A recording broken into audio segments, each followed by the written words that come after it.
ముందుగా YK TV మీడియాకి నమస్కారాలు తెలియజేస్తూ, నా పేరు కుండల సాయి కుమార్ యాదవ్. నేను అఖిల భారతీయ యాదవ్ మహాసభ ఉమ్మడి తూర్పుగోదావరి జిల్లా అధ్యక్షుడిగాను, అలాగే జాతీయ బీసీ సంక్షేమ సంఘం జాతీయ ఉపాధ్యక్షుడిగాను, భారతీయ జనతా పార్టీ కాకినాడ జిల్లా ప్రధాన కార్యదర్శిగా నేను బాధ్యతల్లో ఉన్నాను.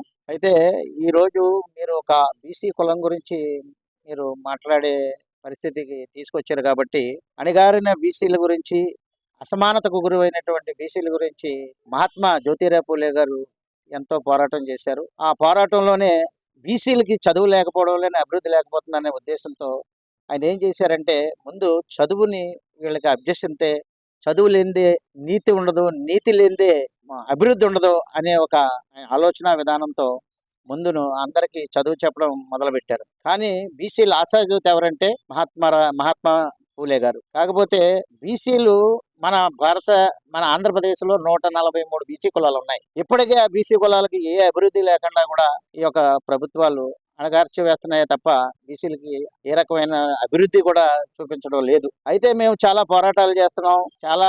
ఒక రకంగా ఇంకోటి ఏంటంటే, బీసీల్లో కొంతమంది ఇంకా మళ్ళీ బీసీ రిజర్వేషన్ తీసుకుందామని కూడా ప్రయత్నాలు చేయడం జరిగింది. దాని మీద మేము మళ్ళీ పోరాటం చేయడం, మా బీసీ సామాజిక వర్గాల అభివృద్ధి లేకపోయినా మళ్ళీ ఈ ప్రభుత్వాలు ఏ రకంగా కూడా మా జనాభా దామాషా ప్రకారంగా మాకు రావాల్సిన ఫలాలు అనేది కూడా ఇవ్వకుండా ఈ ప్రభుత్వాలు మమ్మల్ని చాలా హీనంగా చూస్తున్నాయి. కాబట్టి మేము దేనికైనా ప్రతిదానికి పోరాటం చేసుకుంటేనే వెళ్తున్నాం తప్ప మాకు ఏ రకమైన న్యాయం జరగటం లేదు. మేము దాని గురించి మేము చాలా ఇబ్బంది పడుతున్నాం. మా చిన్నతనం నుంచి కూడా కుల వివక్షత చూపించి మాకు ఏ రకమైన అభివృద్ధి లేకుండా ఒక రాజకీయంగా, సామాజికంగా, విద్యాపరంగా, ఉద్యోగపరంగా అన్ని రంగాలలో సామాజికంగా కూడా మమ్మల్ని ఎదగనివ్వకుండా ఈ అగ్రకుల సామాజిక వర్గాలు మమ్మల్ని అణిచివేస్తున్నాయనేది కూడా మీకు తెలియజేస్తున్నాను.